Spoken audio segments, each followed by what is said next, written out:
अब question number 11 की बात करें, ये भी 10वें क्वेश्चन की जैसे ही है, बस इसमें एस एन दे रखा है।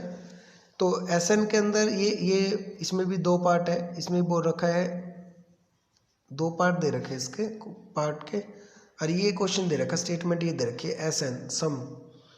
अब आप देखो कि जब मैं इस एस एन एन की जगह पे वन रखूँगा तो जहाँ जहाँ एन है वहाँ वहाँ वन रिप्लेस कर दूंगा मैं, एन की जगह पे एन की जगह पे वन आ जाएगा।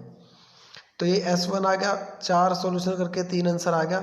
जब मैंने एस टू रखा तो जहाँ जहाँ एन है वहाँ वहाँ मैंने 2 रिप्लेस कर दिया, इधर से 4 आ गया।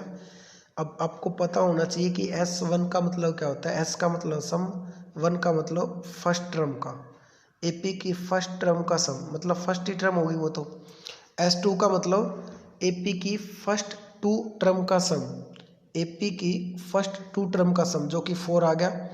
एस थ्री का मतलब हो गया एपी की फर्स्ट 3 टर्म का सम।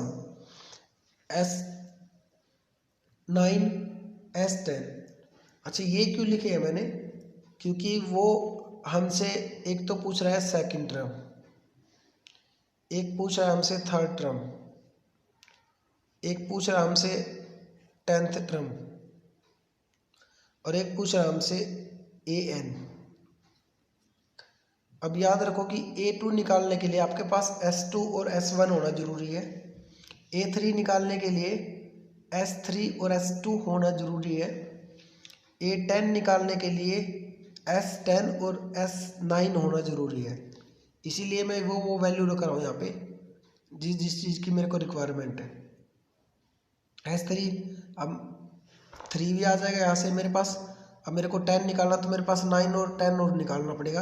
तो जहाँ जहाँ n था वहाँ वहाँ मैंने 9 रिप्लेस कर दिया और सॉल्यूशन आ गया -45। उसके बाद S10 कैसे निकालेंगे, जहाँ जहाँ 10 है सॉरी n है वहाँ वहाँ मैंने 10 रिप्लेस कर दिया, ये आ गया -16।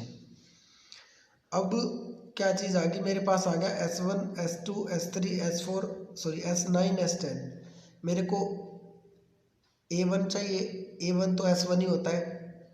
एक A2 चाहिए, A2 आपको पता है A2 क्या होता है, S2 माइनस S1। S2 का मतलब AP की फर्स्ट 2 टर्म और S1 का मतलब फर्स्ट टर्म। पहली दो में से फर्स्ट 2 टर्म में से फर्स्ट टर्म माइनस कर दो तो कौन सी बच रही है, सेकंड टर्म बच रही है। फर्स्ट 2 टर्म में से अगर मैं माइनस कर दूं फर्स्ट वाली को तो क्या बच गया, सेकंड टर्म तो बच गया यहाँ से। आगे बात समझ में इधर से। उसके बाद S3 का मतलब सॉरी A3 निकालना हमने। A3 निकालने के लिए मैंने S3 क्यों लिखा है, S3 का मतलब है किसी भी AP की फर्स्ट 3 जो टर्म है 3 टर्म है उनका सम, उनका जोड़। और S2 माइनस कर रहा हूँ S2 फर्स्ट 2 टर्म, तो इसमें कितनी टर्म बैठी है, फर्स्ट 3 टर्म है, और इसमें कितनी है, फर्स्ट 2 टर्म है। जब मैं फर्स्ट 3 टर्म में से पहली 3 में से पहली 2 टर्म माइनस कर दो तो कौन सी बचेगी, तीसरी बचेगी, थर्ड टर्म, वही होता है A3 हमारा। उसके बाद मेरे को चाहिए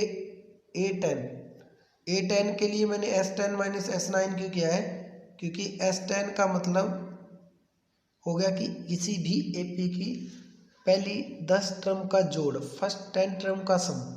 और S9 का मतलब किसी भी AP की सॉरी जिस AP की हम बात करें उसमें उसकी फर्स्ट 9 टर्म का सम। तो पहली 10 टर्मों में से अगर मैं पहली 9 टर्म माइनस कर देता हूँ, पहली 10 टर्म में से अगर मैं पहली 9 टर्म माइनस कर देता हूँ तो आप देख लो 1 2 3 4 5 6 7 8 9 10 हो गए। इसमें से 9 टर्म मैंने माइनस कर दी तो कौन सी बच रही है, 10वीं बच रही है। तो वो जो 10th टर्म बच रही है वही तो हमारा A10 होता है, वही तो निकालना है। अब आप खुद देखो क्या चीज़, क्या फॉर्मूला बना। जब हमने A2 निकालने के लिए मैं क्या कर रहा हूँ, S2 माइनस S1।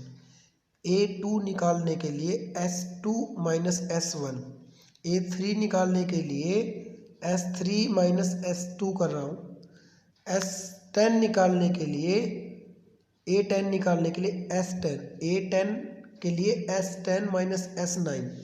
क्या कर रहा हूँ, जिस भी टर्म की बात कर रहा हूँ उससे एक कम ले रहा हूँ, मतलब कि A3 निकालना तो S3 और S2 कर दिया मैंने, इधर A10 निकालना तो 10 और 9 कर दिया, मतलब यहाँ पे जितना भी उससे एक कम है इधर। अब ए एन निकालने के लिए क्या करूँगा, ए एन, एन कुछ भी हो सकता है। अब इसका मतलब क्या हो गया, यहाँ पे आ जाएगा एस एन और यहाँ पे एक कम। जब यहाँ पे 10 था तो 9 हो गया, यहाँ पे 3 था तो 2 हो गया, यहाँ पे 2 था तो 1 हो गया। ठीक है, ऐसे करके तो यहाँ पे एन है तो इसका मतलब एस एन और एन माइनस वन, ये फॉर्मूला हुआ इसका। फॉर्मूला नहीं मतलब ये सम ही सोल्व हो गया। इस प्रकार से ये आंसर निकाले थे हमने, ये जो दे रखे हैं। तो यहाँ से हमारा A1 आ गया 3, A2 आ गया 1, A3 आ गया -1। ये सॉल्यूशन करके इस प्रकार से क्वेश्चन को सोल्व करना था। और ये 4 फॉर्मूले बार बार अपने याद करने हैं। ये जो नए फॉर्मूले आए हैं दो, एस एन इक्वल है A प्लस एल। उसके बाद एक ये फॉर्मूला है एस एन इक्वल में n/2 2a plus n-1 into D.